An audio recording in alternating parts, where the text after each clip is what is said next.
It is officially election season in Mecklenburg County. Filing opened just this week, but it's not just candidates up for a vote. That's right. County leaders are working right now to get a 1-cent sales tax for transit projects on the November ballot. But before that happens, there's a lot of questions that many of you want answers to. WCNC Charlotte's Julie Kay got some answers to some of those most asked questions. If that plan is approved by voters, 40% of it would go to light rail expansion. Now, one of the plans has the Silver Line coming all the way here to Bojangles Coliseum, but that's been a point of contention for people in Matthews. Charlotte Mayor Pro Tem tells me they will not be left out of the money altogether.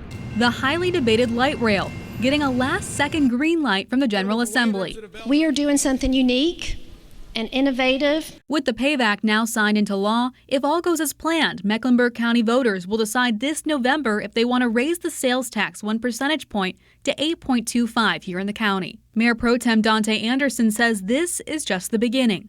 There will be opportunities for expansion. There will be opportunities for some of our neighboring counties to come and join potentially. It would create a transit authority to control 60% of the funds, with 40% going to light rail and 20% to buses. Anderson says that could help reduce other tax burdens for Charlotte residents. We will now have the opportunity for the entire county to back not only CATS, but the rest of the transportation system. But there is still frustration about the light rail not going past Bojangles Coliseum. Matthews Mayor John Higdon has long been a critic of that, but says what's done is done. It's time to move on, let the people decide, and that's kind of where I stand. I don't want to continue to be the Lone Ranger shouting down the transit tax.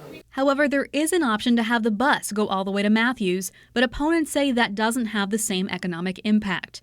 Anderson says Matthews will still get a say, as the remaining 40% of the funds will go to roads, which municipalities can decide how to spend. In the first year alone, Matthews is set to get $5 million. So they can invest in sidewalks, they can invest in bus stops, they can invest in additional roads, they can repair the roads, they can do whatever they see fit that's best for their community. Mecklenburg County commissioners still have to approve it, but Chair Mark Durrell tells me they plan to do that at their August 6th meeting. That will send it to the Board of Elections. In East Charlotte, Julie Kay, WCNC Charlotte.